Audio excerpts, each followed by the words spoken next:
I got involved in mentoring early on. When I myself, I suppose, kind of hit my mid-30s and had my first child and started realising that a lot of people were struggling in academia and science. And I think you do get to that point where a lot of people decide, is this career for me? It becomes very competitive. But I just, from my own experience, there were a lot more women leaving than men. And there were a lot of women that just couldn't imagine how they were going to juggle everything, how they were going to do it. And it got to a point where there was just a general feeling that women just weren't tolerated as well as they were before. I think until a certain point, it's fine to have women and girls around, and it's not even men. I think it's senior women as well. There just gets this feeling where all of a sudden you're not thought of as equal as a man. Men have potential. Men are ambitious.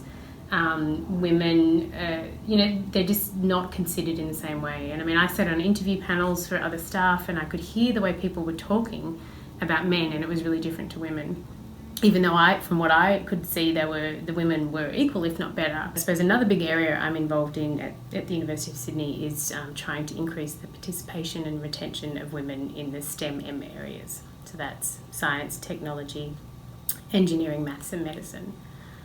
So like America, I'm sure, Australia has very low representation of women in especially some of the physical sciences. It's low the whole way. In the medical sciences, which is the area I'm in, it's actually around 50% at the student, even up to PhD and postdoctoral level, but it drops off to around 20 to 25% by the professor level. We're either not getting enough women into science and technology, or the women that are coming in are leaving. And that's replicated in other areas as well, not just the STEM areas. So I've been involved in a program in Australia called SAGE, which stands for Science in Australia Gender Equity.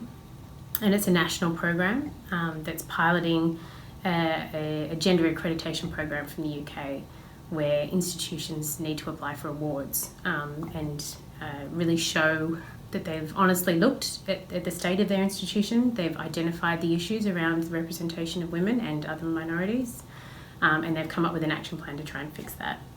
And so in that respect, I think that's very feminist in that it's really about equality and trying to improve diversity, but really more importantly, improve inclusion, and to try and change the culture, to try and change the system rather than changing women to fit in to the current system. It's about changing the system and the university to be more flexible, really, to seek diversity, to seek different ideas in people of different backgrounds, but then to be flexible in supporting different people, because everyone's path is different and certain people need different levels of support in different areas.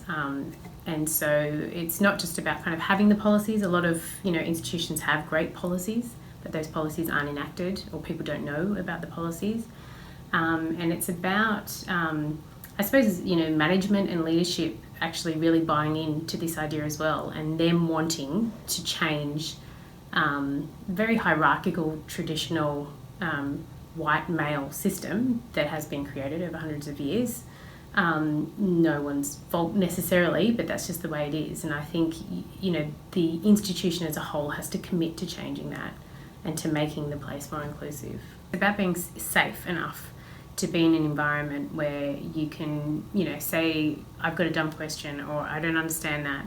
Whereas if you're not comfortable in the environment you're working in, you'll be too scared to speak up. And I've been in those kind of environments before, and it's just not conducive to good science, because you're not comfortable challenging maybe the senior people you work with.